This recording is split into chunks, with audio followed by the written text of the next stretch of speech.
Bonjour à tous, écoutez, bienvenue à Big sur cette table ronde dédiée à la croissance externe, à la conquête de l'international des entreprises familiales.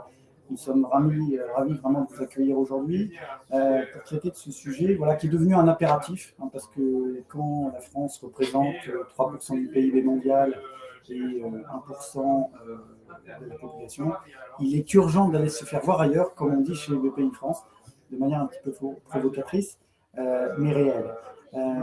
Pour parler du sujet aujourd'hui, vous avez déjà moi, effectivement, qui suis investisseur chez BPI France, spécialiste des entreprises familiales, et également Alexandre Kaplan du cabinet Altios. Alors, Altios est un cabinet spécialisé dans l'accompagnement, du développement des entreprises à l'international. Il va se présenter et on va lui poser la question de savoir aujourd'hui déjà quel est le contexte de l'international après le Covid, pour qu'on comprenne bien où nous nous situons. Bonjour à tous, bonjour Emmanuel, merci beaucoup pour cette introduction. Ravi qu'on soit tous ensemble pour aborder ce magnifique sujet des entreprises familiales à la conquête de l'international. Donc voilà, on a 3 quarts d'heure ensemble pour aborder ce très beau sujet. Donc peut-être un point de contexte rapidement. C'est vrai qu'il y a eu, avec cette crise sanitaire qui nous a tous bousculés, un vrai changement de stratégie, on va dire, dans la perspective de nos entreprises françaises, dans la manière d'aborder les prochaines années. C'est vrai qu'il y a eu ce contexte assez impactant de durcissement des conditions de financement. Il y a eu toute cette condition de pression inflationniste qui a provoqué vraiment une augmentation des matières premières. Tout ça a fait que vraiment, s'ajoute à ça toutes les tensions de recrutement, le fait de garder ses emplois, de continuer sa dynamique de recrutement. Vraiment, tout ça a un petit peu bousculé, secoué les stratégies de nos entreprises françaises et bien sûr dans les autres pays. Le point positif, c'est que vraiment nos PME ETI continuent leurs investissements, ont vraiment structuré leur stratégie de manière diversifiée et de plus en plus hors de leur marché domestique. Il y a vraiment une velléité de sécuriser son risque, je ne sais pas ce que tu en penses, mais que l'international reste vraiment un relais de croissance qui est indispensable, couplé à une stratégie sur le marché domestique.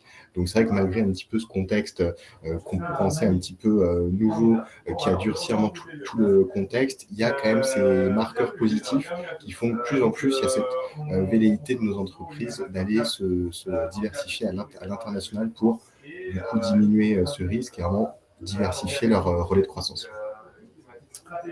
Bon, alors du coup, quels sont les moyens d'aller à l'international? Alors en fait, on a compris que le contexte n'était pas forcément si défavorable que ça. Aujourd'hui, on encourage naturellement les entreprises à y aller parce que c'est capter effectivement des opportunités à l'étranger. Donc, ça devient même une stratégie défensive parce que aller à l'étranger, comme on disait tout à l'heure, c'est un impératif aujourd'hui. Alors, quelles sont les voies? On va explorer ensemble quelles sont les voies, les recettes pour bien se développer à l'étranger. Il y a 2 voies principales qu'on peut explorer. Il y a la voie organique, c'est-à-dire que c'est l'augmentation de son chiffre d'affaires. Par exemple, on va exporter quand on va vendre des choses à l'international. Et il y a une autre manière qui est la croissance externe. On va s'attarder sur ce sujet aujourd'hui, puisqu'il combine à la fois les notions de croissance et d'acquisition, qui nous semble très intéressante parce que c'est clairement la croissance externe un booster pour les entreprises, parce que ça permet d'aller plus vite, de mener des stratégies vraiment ambitieuses. Alors, ça n'a pas forcément très bonne presse parce que bon, les statistiques qu'on a chez PPI France, c'est que une fois sur deux, la croissance externe n'est pas forcément un succès. Mais bon, on aime bien voir le verre à moitié plein chez PPI France et on se dit que justement, il y a des bonnes opportunités à saisir. Donc, la croissance externe, voilà, ça a des vertus, ça permet d'aller plus vite et c'est aussi, c'est pas que de la conquête de chiffre d'affaires aussi, ce qu'on on va le voir, c'est avant tout quelque part une continuité du projet. L'entrepreneur effectivement qui va à l'étranger retrouve souvent sa fibre des débuts parce que c'est un recommencement à l'étranger. Et ce qu'on constate, c'est que voilà, c'est source d'innovation et puis surtout d'acquisition de talent. Parce que naturellement, quand on fait des acquisitions à l'étranger, il y a des talents, des personnes qui travaillent dans ces sociétés, et ça, c'est un atout maître pour s'internationaliser. Et aussi, renforcer sa marque employeur, parce que quand on est international, on offre des perspectives de développement à l'étranger pour son entreprise, pour ses talents, c'est un projet qui est beaucoup plus motivant. Voilà. Donc, Alexandre, peut-être que tu peux nous exposer concrètement quelles sont les bonnes recettes qu'on peut mettre en œuvre, que tu pratiques au quotidien avec les entreprises que vous accompagnez chez l'Alliance. Tout à fait. Donc, c'est vrai que fort de ce constat, hein, que effectivement, une croissance sur deux, voilà, a parfois des difficultés à produire ce qu'on espérait.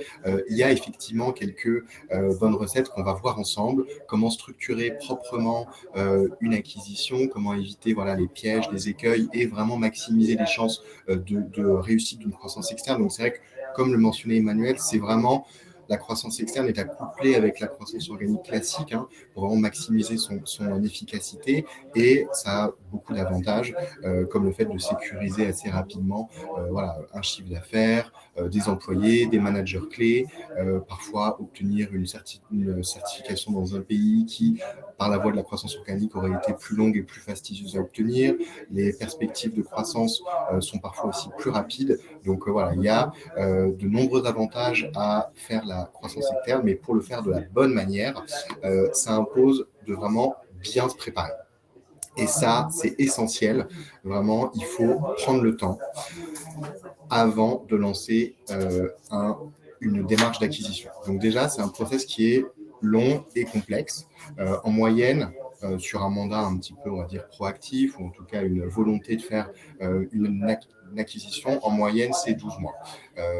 Il y a bien sûr des options pour le faire plus rapidement, mais pour le faire de la bonne manière, en moyenne, nous, on estime que c'est 12 mois. C'est un process qui est complexe, où on va le voir, il y a plusieurs étapes, avec à chaque fois, effectivement, des bonnes recettes sur chaque étape pour éviter les écueils. Mais c'est vrai qu'avant de s'engager là-dedans, il faut savoir que c'est un process qui va vous prendre du temps, qu'il faut apprécier vraiment de la bonne manière, qu'il faut bien préparer. Donc, bien préparer, qu'est-ce que ça veut dire? C'est déjà savoir qu'en plus de son opérationnel quotidien qu'on a en tant que dirigeant voilà, d'une entreprise française familiale, c'est du travail voilà, qui va s'ajouter. Donc, il faut vraiment prendre ce temps-là, si c'est stratégique pour votre pour la structure de vos prochaines années et de votre groupe. Il faut vraiment bien comprendre le rationnel de l'acquisition. Voilà, est-ce que c'est pour augmenter son chiffre d'affaires? Est-ce que c'est pour entrer dans un nouveau pays? Est-ce que c'est pour diversifier son portefeuille de produits? Est-ce que ça va être au contraire pour aller adresser des problématiques de recrutement? Voilà. Par exemple, un de mes clients a choisi le mode de la croissance externe, c'était dans le transport routier, pour faire face à cette problématique de pénurie de chauffeurs sur le marché domestique. Donc voilà, il faut bien comprendre pourquoi est-ce qu'on va adresser cette problématique de croissance externe. Ensuite, il faut bien définir la cible idéale. C'est vrai que ça fait partie vraiment du mode de préparation. Bien définir quel est pour moi le meilleur partenaire, quelle serait pour moi la cible idéale. Il faut vraiment se prêter à cet exercice, essayer de bien cerner tous les critères qui permettent vraiment d'avoir une vision assez précise de la cible idéale. Donc ça va être à peu près une fourchette de chiffre d'affaires. Voilà, moi je cherche une cible entre 5 et 20 millions d'euros de chiffre d'affaires. Je cherche une cible qui est in boni, donc rentable, qui n'est pas en retournement, ou au contraire, ça ne me fait pas peur d'avoir voilà, une cible qui au contraire nécessiterait un appui sur thèmes stratégiques, ou alors quel type de produits sont nécessaires, quel business model, est-ce que voilà, c'est la fabrication, de la distribution, est-ce qu'il faut que l'aspect digital soit vraiment clé, donc toutes ces questions-là, il faut se les poser vraiment avant de commencer pour éviter voilà, d'aller adresser des sujets qui ne vous seraient pas pertinents. Donc tout ça, c'est du temps de gagner. Hein. Comme on dit avec Emmanuel souvent, c'est prendre son temps, c'est gagner du temps. C'est vraiment le cas sur ce process de préparation. Et en plus de la cible idéale, parce que voilà, une fois qu'on a défini le profil, il faut aussi commencer à définir le type d'opération envisagée. Voilà, est-ce que c'est plutôt une acquisition à 100%? Est-ce que c'est une prise de participation majoritaire, minoritaire? Est-ce que c'est une joint venture? Donc voilà, toutes ces questions-là, en tout cas, la diversité des options proposées est vraiment à bien adresser avant de se lancer. Et bien sûr, la partie synergie, c'est vrai que ça va maximiser voilà, vos chances d'ouvrir des portes et d'avoir une réussite d'une acquisition. C'est quand les synergies sont réellement mises en place. Et c'est vrai qu'on le dit souvent, 1 plus 1 doit faire 3 et pas 1 plus 1 doit faire 2, ce qui impose vraiment de cette partie synergie, vraiment de la travailler en amont, de savoir ce qu'on va attendre d'un partenariat comme celui-ci. C'est un projet industriel avant d'être un projet financier pour vraiment maximiser la chance que ce soit un projet réussi. Je pense qu'il y a un présupposé aussi, effectivement, avant toutes ces étapes. C'est quand même indispensable que vous réfléchissiez, entrepreneur qui souhaitait à l'international, bien poser votre gouvernance et votre stratégie. Trop souvent, en fait, on part avec une idée en mode un petit peu pêcheur à l'étranger pour faire une acquisition. Si on n'a pas un objectif précis, voilà, si on n'a pas une stratégie, un projet précis, donc, si on ne sait pas exactement ce qu'on recherche, on aura du mal à le trouver. Et ensuite, pour bien le trouver, il faut qu'il y ait une gouvernance aussi pour que cela fonctionne. C'est-à-dire la gouvernance, c'est la manière dont on s'organise pour déployer le projet. Donc, il faut des hommes, il faut qu'on sache comment ça va fonctionner pour aller à l'étranger. Parce que l'opération en elle-même, déjà, est une aventure, très chronophage pour le dirigeant en général, directement. Et elle est très impliquante. Donc, il faut bien avoir les ressources pour le déployer. Maintenant, un petit mot peut-être sur les étapes clés. Hein. C'est un process qui doit être structuré et qui, même si le sur-mesure est toujours à faire dans ces projets, il y a une nécessité d'avoir une structure des différentes étapes. Donc, c'est un projet qui généralement se structure en 5 étapes clés, voilà, plus ou moins rapides, plus ou moins flexibles. La première, c'est la célèbre étape de screening, donc qui est la partie vraiment identification des cibles. Donc, une fois que vous avez défini votre périmètre, la première étape, c'est de commencer à lister les sociétés sur un marché, sur la base de vos critères qui correspondent vraiment à votre périmètre. Donc, cette partie identification, elle va être clé et elle doit être couplée à une partie qualification. Donc, on va y revenir plus en détail par la suite, mais vraiment, c'est une approche qui est double. Il y a la partie identification et qualification qui doit être précise avant de passer à l'étape 2, qui est la partie plutôt approche. Donc, on part sur une base 100, on a une liste de 100 cibles qui correspondent à votre marché. Sur ces 100 cibles, il y en a peut-être 30 qui seront réellement pertinentes et qui sont destinées à être approchées. Cette approche des cibles, c'est vraiment l'étape 2.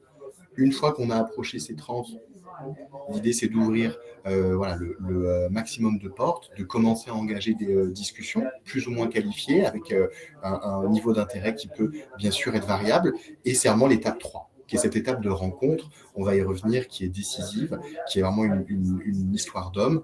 Donc ça, c'est les 3 étapes, on va dire, qui en 6-8 mois vous permettent d'avoir une première idée des cibles sur votre marché qui seraient ouvertes à discuter d'un projet capitalistique avec vous. Et l'étape 4 qui est plus technique, donc c'est la partie analyse financière, LOI, donc c'est le document qui va répertorier comme une offre non engageante tous les critères d'un rapprochement, le prix, la structure de l'opération, la transition à faire avec les cédants et le management opérationnel. Ensuite, cette LOI doit être suivie d'une partie audit qui est essentielle, on va y revenir, et ensuite de la partie plus contractuelle, SPA, pacte d'actionnaire. Donc ça va définir les contours de l'étape 4 et l'étape 5 qui est la plus importante. Je te laisse peut-être dire un mot sur cette partie. Alors l'intégration, effectivement, vient en dernier, parce que c'est le moment où ça commence. Mais par contre, ça se prévoit en avance.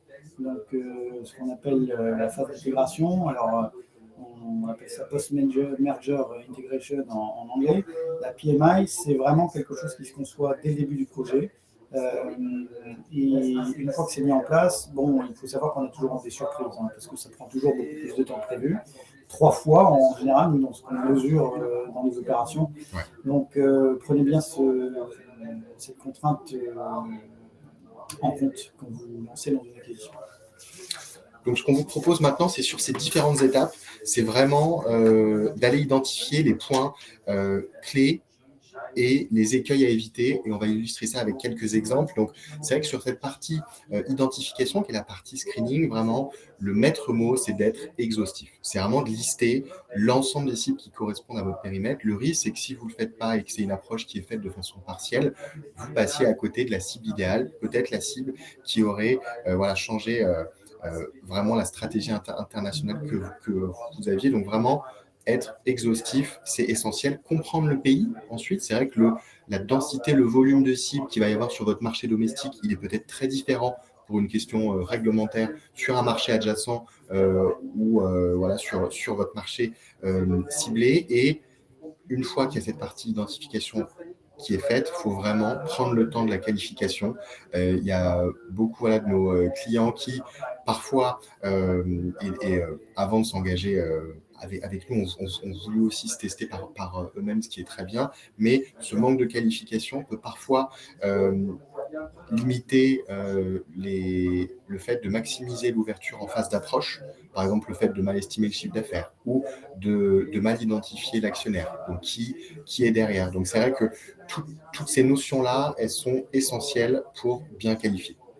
Pour vous donner une petite idée en termes de durée, faire une bonne identification et une bonne qualification, quel que soit vraiment le cahier des charges, c'est entre 2 et 4 mois. Donc, ensuite, selon bien sûr le secteur, selon le pays, il y a vraiment beaucoup de différences, mais il faut quand même compter 2 mois pour faire un vrai travail en chambre de qualité. Donc, c'est vrai qu'encore une fois, vraiment, le maître mot, c'est ne pas se précipiter. C'est un travail qui prend du temps, mais une fois que ce travail-là sera fait et complet, il vous apportera énormément d'informations sur le marché ciblé. Donc, c'est une mini-étude de marché, lister tous les acteurs. Ça vous donnera aussi une vision aussi relativement précise de la taille du marché, du type d'acteur qui est présent. Donc, ça vous donnera ce panorama vraiment global qui vous permettra aussi de mieux apprécier les cibles qui seraient les plus pertinentes pour vous. Sur la partie qualification de la partie financière, c'est vrai que ça, l'important, c'est de bien se renseigner, de bien comprendre le pays. Selon les pays, c'est vrai qu'en Suisse, aux États-Unis, l'accès à l'information financière, il est très difficile. Là où dans d'autres pays, en Espagne, en Belgique, au UK, voilà, c'est des registres d'État, donc tout est publié. Il y a une obligation vraiment d'aller publier les informations financières. Donc, selon le pays, l'accès à l'information financière sera plus ou moins facile. Donc, c'est vrai que ça va demander du coup plus ou moins de temps pour être précis. Parfois, ce sera une estimation du chiffre d'affaires, mais qui peut suffire. Parfois, il y aura l'ensemble du compte des résultats et du bilan. Donc, vraiment, l'idée, c'est de pousser l'exercice au maximum sur cette partie pour vraiment apprécier le profil de la cible et analyser proprement toutes les données disponibles. Et ensuite, sur la partie actionnariat, donc c'est vrai que comme précisé, c'est essentiel de savoir qui a le pouvoir derrière la cible, parce que c'est vraiment cette personne-là qu'il faudra aller approcher pour engager les discussions et tester l'intérêt pour un partenariat capitalistique. Donc, on n'approche pas de la même manière un fonds d'investissement, un dirigeant d'une entreprise familiale où c'est la 4e génération, un couple qui a créé la structure et qui souhaite maintenant s'adosser à un plus gros groupe. Donc, c'est vrai que c'est important de mener vraiment son enquête en chambre sur qui se cache derrière la société que vous souhaitez approcher et vraiment identifier un petit peu l'histoire, comprendre l'historique. Voilà, si c'est un fonds d'investissement, est-ce qu'il est rentré l'année dernière, est-ce qu'il est rentré il y a 5 ans, avoir en tête vraiment cette notion, aussi le profil qui se cache derrière. Est-ce que si c'est un gros groupe, ce sera voilà, une approche qui sera plutôt de segmentation de la partie qui vous intéresse. Donc, vraiment, le profil de l'actionnaire va déterminer aussi la structuration d'opération. Donc, c'est essentiel de savoir voilà, qui se cache derrière et aussi, quand on continue à mener sa propre enquête, c'est de savoir si les actionnaires sont des actionnaires voilà, dormants ou opérationnels. C'est aussi ça qui va déterminer et cadrer l'approche que vous souhaitez mener. Bien sûr, l'âge des actionnaires est essentiel et le fait que ce soit une société familiale. Quand vous approchez comme société familiale d'une autre société familiale, il faut bien sûr travailler le discours et les synergies. Donc vraiment, cette partie qualification à ce stade du screening, elle est essentielle avant de pouvoir passer en phase d'approche qu'on va voir juste après. Je ne sais pas si tu as un mot là-dessus. Effectivement, pour faire le lien avec la phase d'approche après, je pense que c'est important toujours d'utiliser son bon sens pour se poser la question pourquoi l'entreprise est à vendre. Donc, que ce soit un fonds d'investissement, des familles, etc., qui sont vendeurs, une fois que vous avez identifié, il faut comprendre les enjeux derrière. Parce que vous pouvez perdre beaucoup d'argent et de temps à étudier en fait, des opportunités qui n'existent pas véritablement, qui ont vraiment du mal à se concrétiser. Donc voilà, avant tout, voilà, il y a des process, mais prenez en compte le fait que le bon sens est le meilleur guide souvent pour faire une bonne décision. Tout à fait. Donc voilà, une fois vraiment qu'on a pris le temps de faire proprement cette partie d'identification et de qualification, c'est là où on peut sélectionner les cibles qui vous semblent, sur la base des premières informations trouvées, à aller approcher. Donc cette partie approche, elle est essentielle. Pareil, elle doit être travaillée de façon minutieuse. Donc la première étape, c'est vraiment de prioriser. Donc c'est d'approcher vraiment les cibles qui vous semblent les plus pertinentes, là où vous estimez qu'il y a de la création de valeur et qu'il y a un angle voilà, pour envisager un potentiel partenariat capitalistique. Sur la base de ces cibles pertinentes, l'idée est de vraiment préparer son discours, d'éviter une approche un petit peu rapide avec un mail, on va dire un mail brut, modèle qui serait semblable à toutes les sociétés. Il y aura vraiment, du point de vue de la société qui va recevoir votre mail, votre appel, ou en tout cas votre marque d'intérêt, le fait que votre approche soit plus ou moins soignée va vraiment déterminer la qualité de sa réponse. Donc, cette partie vraiment approche, elle doit être travaillée. C'est tout en gardant en tête vraiment que la première impression, elle est clé. C'est d'ailleurs pour ça, c'est vrai que nous, beaucoup de nos clients, lorsque on a cette approche, préfèrent être anonyme sur la première approche. Ça permet aussi d'apprécier le niveau de retour qu'il y a en face. Si vraiment il n'y a aucun intérêt, ça permet de ne pas dévoiler sa stratégie, le fait d'approcher en anonyme. Au contraire, d'autres ont une stratégie affichée sur un marché et c'est vrai que donner rapidement l'identité peut permettre parfois d'ouvrir et d'être plus impactant sur une discussion. Et vraiment, cette approche-là, elle est à adapter selon les pays.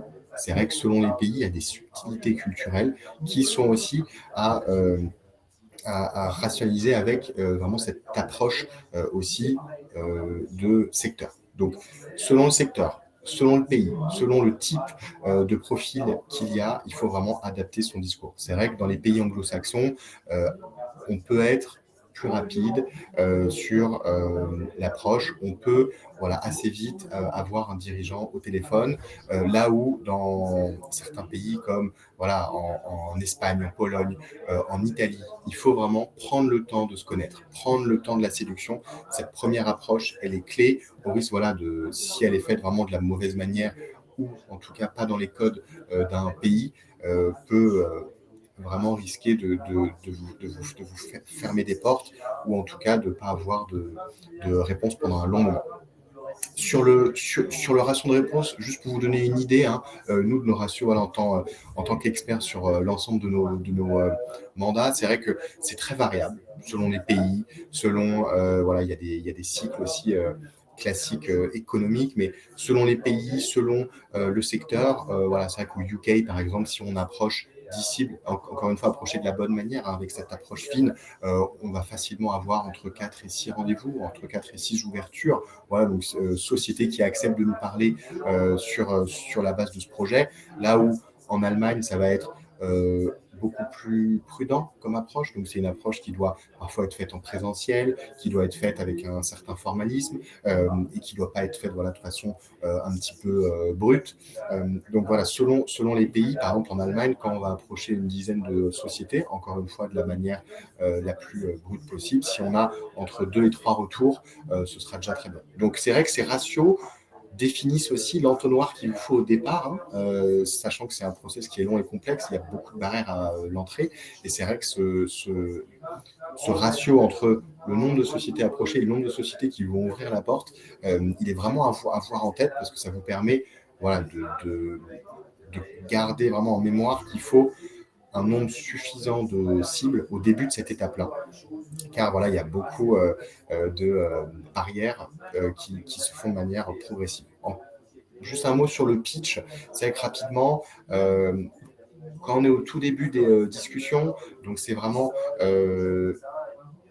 votre image qui va être très regardée et qui doit être travaillée. Donc vraiment, le message clé ici, c'est de ne pas brusquer la cible, de ne pas vouloir aller trop vite, donc encore une fois, de prendre son temps en demandant voilà, trop vite, trop d'informations. Voilà, j'ai certains clients qui me disaient je ne comprends pas, la cible a fermé la porte. Et donc, quand j'analysais un petit peu le discours qui a été fait, et c'est pour ça d'ailleurs que les tiers permettent d'éviter certains écueils comme ça, mais voilà, le fait de demander un niveau d'EBITDA au bout de 3 minutes d'échange, sans avoir présenté sa société, ça peut être perçu comme très agressif et parfois très brut pour voilà, un primo-cédant qui souhaiterait engager avec vous des discussions. Donc vraiment, prenez le temps de ne pas brusquer, de présenter le projet, de présenter les valeurs de votre entreprise, d'écouter, de bien comprendre le projet qui est en face. Très vite, si ça permet de rassurer, parce que parfois, il y a voilà, certains cédants qui peuvent être frileux à partager de l'information. C'est parfois une première pour eux, la première et la dernière fois dans beaucoup de cas. Donc, ne pas hésiter à proposer de signer un accord de confidentialité pour mettre tout le monde à l'aise, vraiment, et pouvoir permettre une discussion plus fluide qui sera beaucoup plus sécurisée. Donc, voilà, ça, il ne faut pas hésiter à le proposer non plus. Et vraiment insister, encore une fois, et très vite sur le projet industriel. Surtout si cette approche est faite de façon proactive, il faut vraiment insister sur le projet, sur les synergies, sur comment est-ce qu'on verrait. Il faut être force de proposition pour vraiment maximiser les chances que cette première impression se passe bien. Une fois qu'on a le date, qu'est-ce qui se passe comment se passe le premier rendez-vous voilà. Exactement. Alors, une fois qu'on a ce fameux date, effectivement, et c'est déjà voilà, bien avancé dans le process, cette partie rencontre, donc première rencontre, voilà, si c'est fait par un tiers, cette partie rencontre, qu'elle se fasse en digital ou en présentiel, encore une fois, elle doit vraiment être travaillée. Il ne faut pas oublier que c'est une histoire d'homme avant tout, qu'il faut voilà, être dans la séduction, s'adapter au pays. Voilà, moi, je me souviens de certains conseils donnés à des clients qui allaient faire des rencontres de cibles au Brésil. On avait organisé un petit roadshow avec 4-5 cibles qui voilà, nous demandaient pour le dress code s'il fallait mettre une cravate ou juste un costume, alors que voilà, les codes du pays, c'est d'être plutôt en short et en chemise. Donc, il faut vraiment se faire conseiller sur cette première rencontre.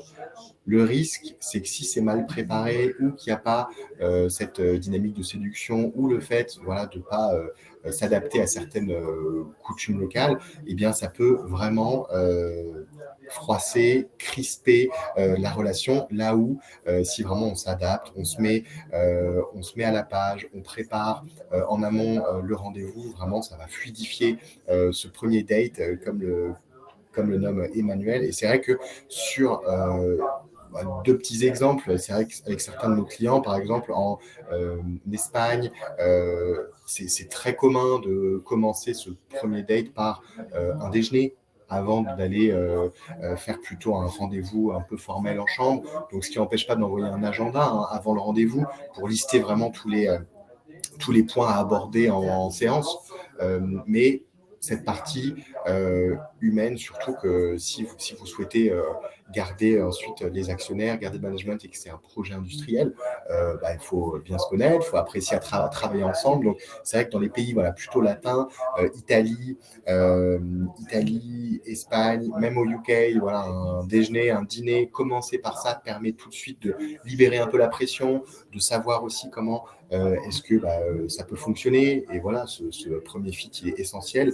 Là où j'étais en Pologne il y a 2 semaines, c'est vrai qu'un client français qui va vouloir parce qu'il a été habitué ce formalisme du déjeuner. En Pologne, c'est pas du tout l'habitude. En Pologne, le déjeuner arrive vraiment au bout du 3e, 4e rendez-vous.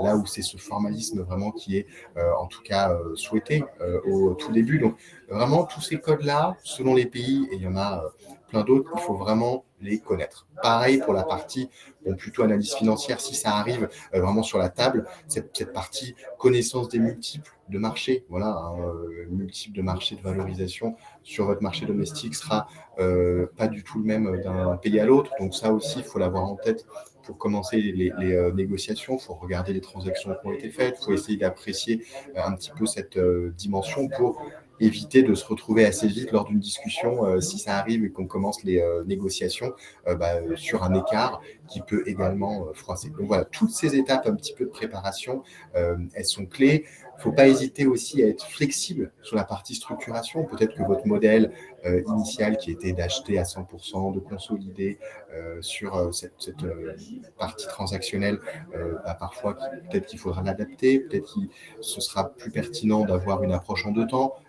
D'abord une approche de prise de participation majoritaire et ensuite s'inscrire dans un 100%, mais à 3, 4, 5 ans. Ce sera une approche qui sera perçue de façon plus douce par un cédant, et ça mettra aussi à l'avant le projet industriel que vous souhaitez construire. Le fait d'inclure aussi parfois des compléments de prix, des paiements différés, c'est autant de choses qui peuvent permettre de réunir les deux positions et puis d'inclure vraiment l'actionnaire et le management dans l'histoire que vous voulez co-construire. Et aussi, d'autres écueils à éviter, c'est vraiment cette partie timing. Moi, c'est vrai que j'ai vu trop de cas où il y avait un manque de transparence sur le calendrier, le temps nécessaire à certaines étapes. C'est vrai que l'étape, par exemple, des audits, elle peut être perçue, surtout quand l'acheteur est un serial acquéreur ou qui veut faire des audits, ce qui est de plus en plus le cas en ce moment, des audits relativement poussés. Il ne faut pas hésiter à communiquer avec la société en face, surtout si c'est une première et qu'il y a vraiment pas cette habitude de passer sur des process qui peuvent paraître un peu lourds. Encore une fois, le temps que vous allouer en plus sur ce projet, il ne faut pas oublier que c'est pareil pour la cible, et la cible, souvent, elle ne s'est pas préparée à vendre lorsqu'elle est non engagée dans un processus de cession, et que c'est une approche qui est faite de façon plus proactive. Lorsqu'elle est dans un processus,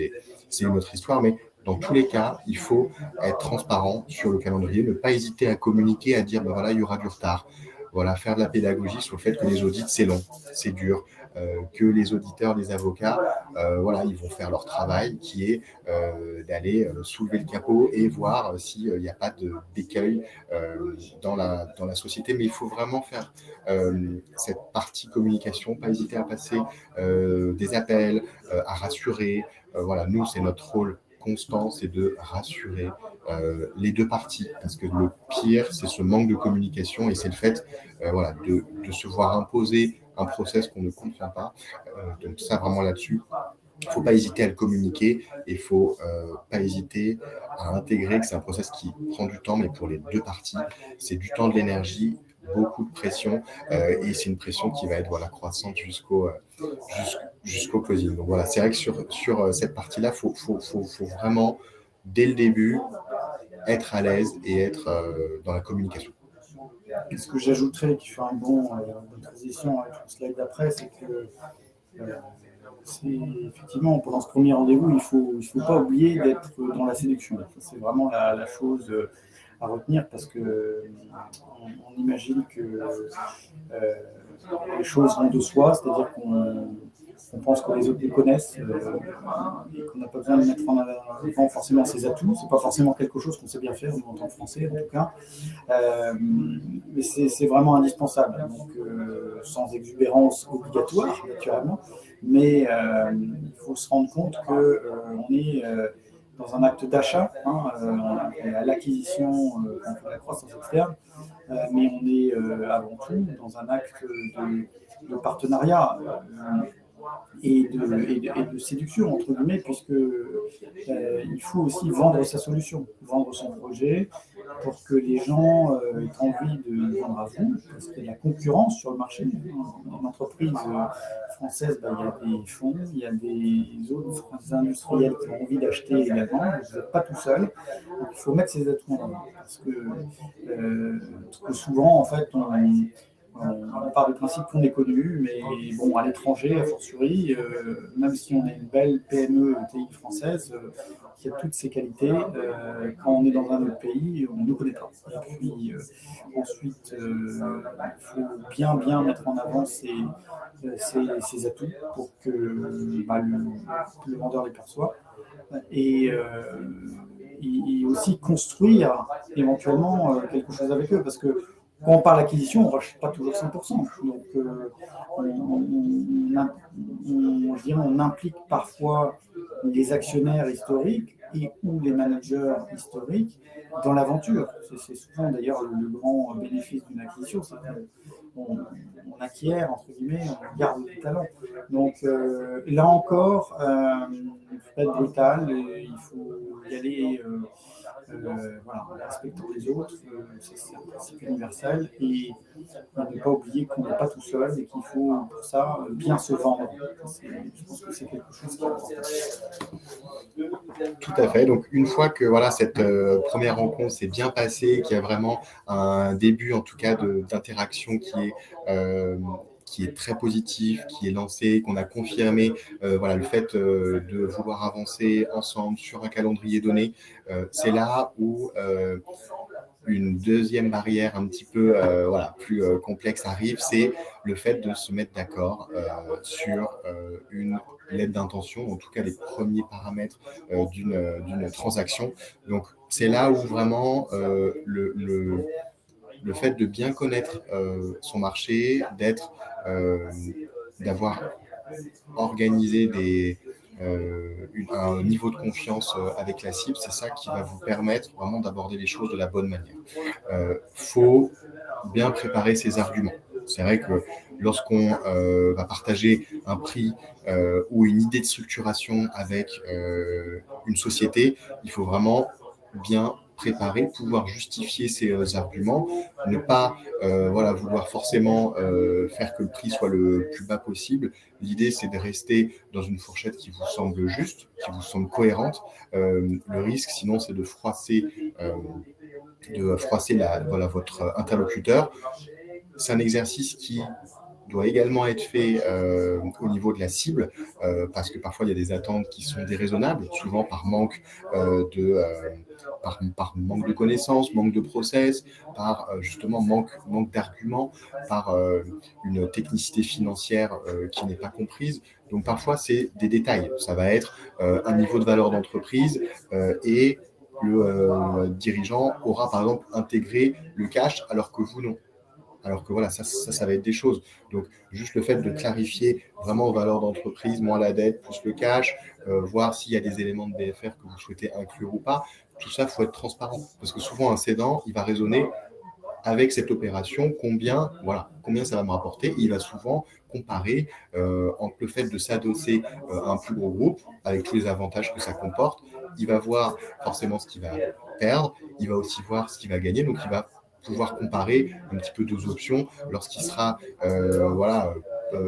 projeté et intégré à une plus grosse structure ou si l'histoire, il la continue comme il le souhaite. Donc, souvent, il va comparer les deux options aussi en termes de prix et de transactions. Donc, le point principal ici, c'est de pas fermer la porte avec un prix qui serait jugé bien trop bas et qui pourrait froisser votre interlocuteur. Voilà, si le marché il est entre 7 et 8 fois les l'EBITDA, proposer une offre à 5 fois les l'EBITDA, elle peut être perçue comme l'écart est trop loin. Et après, c'est des choses qui sont plus difficiles à rattraper. Donc vraiment, bien préparer cette partie-là, ce qui n'empêche pas voilà, faire une très belle opération financière pour les deux parties. Mais l'idée, c'est de ne pas froisser son interlocuteur, parce que l'idée, ça reste de faire une transaction à la fin. Donc vraiment, cette partie négociation, elle est à faire de façon structurée. Les audits, c'est hyper important. Donc une fois que vous avez un accord sur les paramètres d'une opération, vraiment, faites des audits. C'est long, c'est fastidieux, c'est souvent cher, mais ça peut vous permettre plusieurs écueils. Voilà, encore récemment, là, le fait de faire un audit financier avec une cible, on a découvert qu'il y avait un niveau d'endettement qui était bien plus élevé que ce qu'on pensait et qui aurait pu mettre à risque voilà, la société acheteuse. Dans ces cas-là, voilà, c'est autant de choses qui vous permettent d'éviter le fait de mettre à risque. Alors que voilà, si vous faites des audits trop en surface par économie, le risque, et c'est ce que Emmanuel disait en début d'échange, vous pouvez vite vous retrouver sur le verre à moitié vide si ces audits n'ont pas été suffisants. Donc vraiment, prenez le temps de choisir les types d'audits, ce qui ne veut pas dire surcharger non plus. En tout cas, faites des audits sur les sujets qui vous semblent importants. Et encore une fois, pour cette phase-là, bien préparer la cible. Sur la partie voilà, qui est plutôt contractuelle, hein, et entre la LOI et le closing, il y a souvent 4 à 6 mois. Hein, donc même s'il y a beaucoup de conseils à cette étape-là, l'important vraiment, c'est de garder le contact en direct, voilà, de société à société, hein, et de ne pas uniquement faire que les conseils se parlent, hein, parce que les conseils, bah, une fois que la transaction elle est faite, bah, ils ne sont plus là. Hein. Donc c'est vrai que c'est cette partie communication toujours qui doit rester, qui est très importante, qui peut aussi permettre voilà, de faire passer certains messages, d'adoucir certaines situations. Donc vraiment, rester en contact tout de suite directement avec la cible. Il ne faut pas hésiter à voilà, laisser les conseils travailler, mais avoir un canal parallèle avec la société avec laquelle vous voulez réaliser un partenariat capitalistique, parce que c'est la dernière ligne droite, cette partie contractuelle. Souvent aussi, s'il y a un pacte d'actionnaires, s'il y a un contrat de licence, s'il y a voilà, des accords commerciaux aussi à mettre en place peut-être. Tout ça, c'est des choses qui doivent être discutées d'opérationnel à opérationnel, tout en laissant voilà, en parallèle les conseils faire la partie plus technique. Donc voilà, c'est vraiment ces deux choses qui sont à faire en parallèle pour permettre une négociation fluide du SPA et des autres documents contractuels. Merci beaucoup Alexandre, on arrive à la fin de notre table ronde, donc avant de passer la parole au public pour d'éventuelles questions, n'hésitez pas à les mettre sur le chat. Si je résume bien, donc bon, il faut déjà quand même très en amont être bon sur ses pieds, c'est-à-dire une gouvernance et une stratégie fixée. Ensuite, il faut être proactif, donc il ne faut pas hésiter à se préparer et à se faire accompagner pour aller faire de la chasse. Parce que, en fait, il s'agit d'aller faire du screening et d'aller au-devant des opportunités. C'est toujours mieux pour trouver chaussures à son pied. Hein. C'est la métaphore de la pêche et de la chasse. Hein. Si on fait de la pêche, on récolte le poisson qui passe. Si on fait de la chasse, on est avec le harpon, entre guillemets. Ensuite, il y a la phase effectivement d'analyse où il faut utiliser aussi son bon sens. Donc pourquoi effectivement une entreprise d'avant, notamment, au-delà de tout ce qui a été préconisé comme choses à faire pendant l'analyse. Naturellement, des audits, parce que il faut prendre des conseils hein, pour faire des audits de toutes les couleurs si on veut, hein, du financier, du juridique, ça semble être la base, mais maintenant aussi des audits environnementaux, des audits RSE et aussi des audits de réputation aussi parfois qui peuvent être très utiles. On apprend souvent des choses surprenantes quand on creuse un petit peu l'environnement local, surtout si on est dans un pays étranger. Et enfin, voilà, dans la négo, je pense qu'il y a toutes les techniques, le process. N'oubliez pas d'être séducteur, séduisant, parce que c'est quelque chose qui est primordial pour emporter, je dirais, l'adhésion du vendeur, qui reste ou pas avec vous dans le futur. Et enfin, en PMI, donc, vous êtes familier du fait qu'il s'agit d'intégration. l'intégration, très important, conçue dès le début de l'analyse de l'opération et a déroulé immédiatement juste après. Donc, je vous remercie sincèrement pour cette table ronde. Je vois qu'il n'y a pas de questions, donc nous allons rendre l'antenne. Tout est clair. Et vous Merci remercier. à tous.